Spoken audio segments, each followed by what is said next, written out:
اور شاید پہلی بار اتنے زیادہ غصے میں بولا تھا وہ۔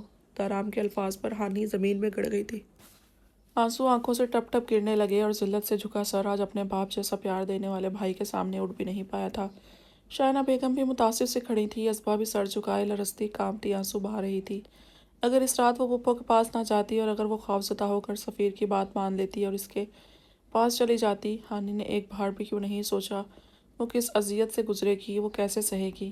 اس نے بچانے کی کوشش ہی نہیں کی۔ ازبا کے لیے اپنے پیروں پر کھڑا ہونا مشکل ہو گیا تھا۔ یہ وقت جو گزر چکا تھا اپنے اندر اتنا بڑا طوفان چھپائے گزرا تھا اور یہ آگاہی اسے اندر سے خوفزدہ کر گئی تھی۔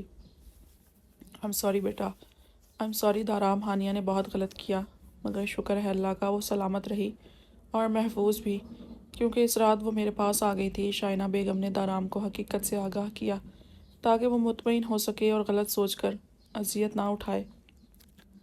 اور اگر نہ بچتی، وہ آپ کے پاس نہ جاتی تو۔ وہ پوری شدت سے دھاڑا کے سب اپنی جگہ سہم کر رہ گئے، اپنے روم میں سونے کی کوشش کرتی۔ ثانی بھی پریشان سی باہر نکلی اور وہاں پہنچ گئی۔ سب اپنی جگہ ساکت سے کھڑے تھے، ہانی کا جھکا سر، پریشان صورت شائنہ بیگم، لرزتی ہوئی ازبا اور نہایت غیظ و غضب بھرے تاثرات والا دارام۔ ثانیہ بھی ٹھٹک گئی۔ بتائیے، نہ بچتی تو؟ کیا ہانی نے اس کی حفاظت کی؟ کیا آپ جانتی تھی اس رات وہ آپ کے پاس سونے کیوں گئی؟ وہ تپتے لہجے میں سوال کر رہا تھا اور ان کے پاس جواب نہ تھے۔ تبھی سر جھکا لیے دارام نے لب پیش دیے۔ وہ جھٹکے سے پلٹ کر اپنے کمرے میں چلا گیا۔ اگر مزید چند پل بھی ٹھہرتا تو شاید سب رشتے لحاظ بھول جاتا۔ ہانی بل کھا کر زمین پر گری۔ شائنہ بیگم اور ثانی بھاگ کر اسے پکارا اور اسے اٹھانے کی کوشش کی۔ چند پل کے لیے تو ازبا بھی گھبرا گئی اور آگے بڑھی، مگر پپو نے وہیں روک لیا اسے۔ بیٹا تم جاؤ روم میں پلیز، تم خود اس وقت اپسیٹ ہو، پپو نے نرمی سے کہتے ہوئے ثانی کی مدد سے ہانیہ کو اٹھایا اور صوفے پر لٹایا۔ ازبا نے ریماپ کو کال کر کے بلایا۔ اس وقت دارام جس توڑ پھوڑ کا شکار تھا، اسے مزید تنگ کرنا صحیح بھی نہیں تھا۔ شائنہ بیگم نے بے ساختہ ازبا کو دیکھا، جو خود بھی اس وقت ہانیہ کے اعتراف سے اچھی خاصی جھٹکے کی زد میں تھی، مگر پھر بھی شاید آخری احسان کرنا نہیں بھولی تھی۔ ازبا نے انہیں ریماپ کے آنے کا بتا کر پریشانی سے بے ہوش پڑی ہانی کو دیکھنے لگی۔ وہ جانتی تھی دارام ابھی غصہ ہے، مگر وہ جلد ہانی کو معاف کر دے گا۔ وہ شاید یہاں موجود بھی دارام کی وجہ سے تھی۔ دارام کو ہانی کی حالت کا پتہ چلتا تو ضرور گلٹی ہوتا اپنی بے خبری پر، تو تب وہ اسے کہہ سکتی کہ وہ دارام کی جگہ موجود تھی۔ دارام کی محبت اور کیئر کا صلہ تو دینا تھا۔ کیا ہانی ٹھیک ہے اب؟ اجوا نے رات کو دیر سے پہنچنے پر نیند میں ڈوبتی آنکھیں پٹ سے کھول کر اس سے پوچھا۔ ہاں، ڈپریشن اٹیک تھا اور اس کی مینٹل ہیلتھ بہت خراب ہوتی جا رہی ہے۔ لوگوں کے دیکھنے یا خیریت پوچھنے پر بھی وہ اب لڑنے جھگڑنے لگتی ہے۔ کسی دوسرے کا ذکر ہونے لگے تو اسے لگتا ہے اسے ٹانٹ کیا جا رہا ہے، اور اگر ایسا چلتا رہا تو وہ خدا نہ کرے پاگل بھی ہو سکتی ہے۔ ریماب نے جیکٹ اتار کر پھینکی اور بستر پر دراز ہوا۔ ڈائیورس کا بہت اثر لے لیا۔ اجوا نے اس کی حالت پر پریشانی کا اظہار کیا۔ وہ شاید سنبھل جائے۔ Actually she was too much involve with her x, اور پپو بتا رہی تھی کہ اس کا ایکس ہسبینڈ سفیر اب اس سے معافی مانگنے کے لیے مسلسل کانٹیکٹ کرنے کی کوشش کر رہا ہے۔ ایک دو بار گھر بھی آیا۔ وہ اسے معاف بھی نہیں کرنا چاہتی اور بھول بھی نہیں پا رہی۔ ریلیشن تو آلریڈی وہ انسان ختم کر چکا ہے، ریماب نے گہرا سانس بھر کر بتایا اور ٹھنڈے ہاتھ اجوا کی گالوں پر رکھے۔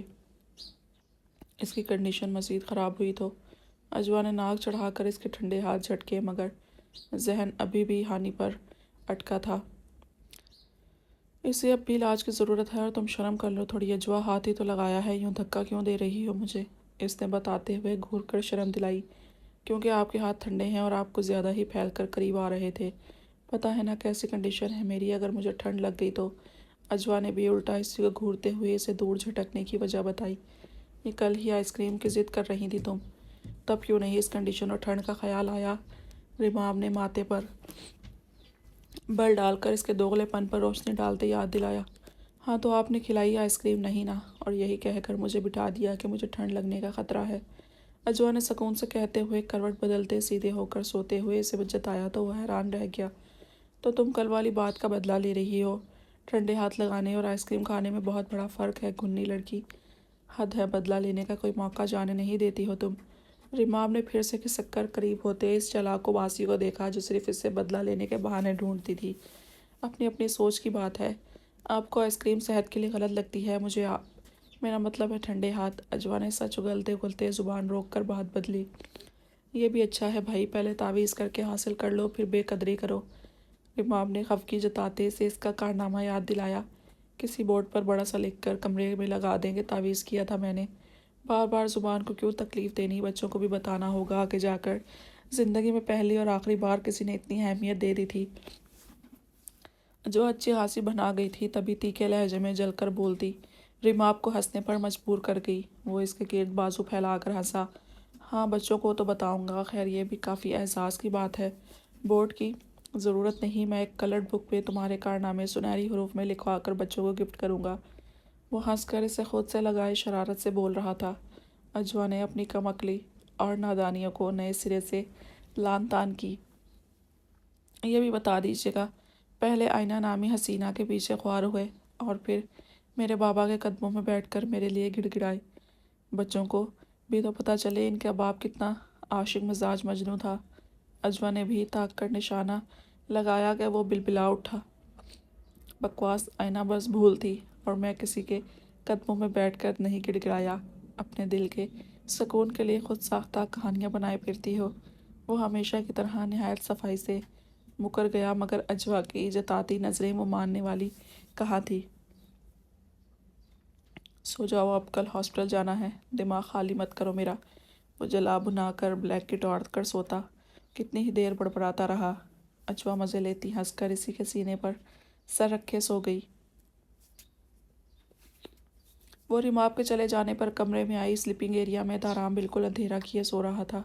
اس نے ڈریسنگ روم میں جا کر نائٹ ڈریس پہنا اور لائٹ جولری میک اپ ہر چیز سے آزاد ہوتی ہلکی پھلکی ہو کر روم میں آئی اور بیڈ پر بیٹھ کر دارام کو دیکھنے کی کوشش کی جو بے حس و حرکت پڑا تھا۔ وہ گلاسز اتار کر سائڈ ٹیبل پر رکھتی لیٹ گئی، غذائی خود پر ڈالے کروٹ بدل کر دارام کی طرف پشت کی۔ ابھی وہ آنکھیں بند کر پائی تھی کہ پیچھے سے دارام نے اسے اپنی نرم کرم ساڑ میں لے لیا تو وہ چونکی۔ اس کے گرد بازو باندھے، اس کی پشت اپنے سینے سے لگائے وہ خاموش پڑا تھا۔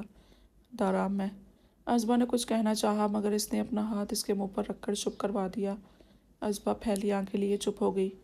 شاید وہ بھی بات نہیں کرنا چاہتا تھا۔ کچھ مت بولو اجوا، مجھے سب تکلیف دے رہے ہیں۔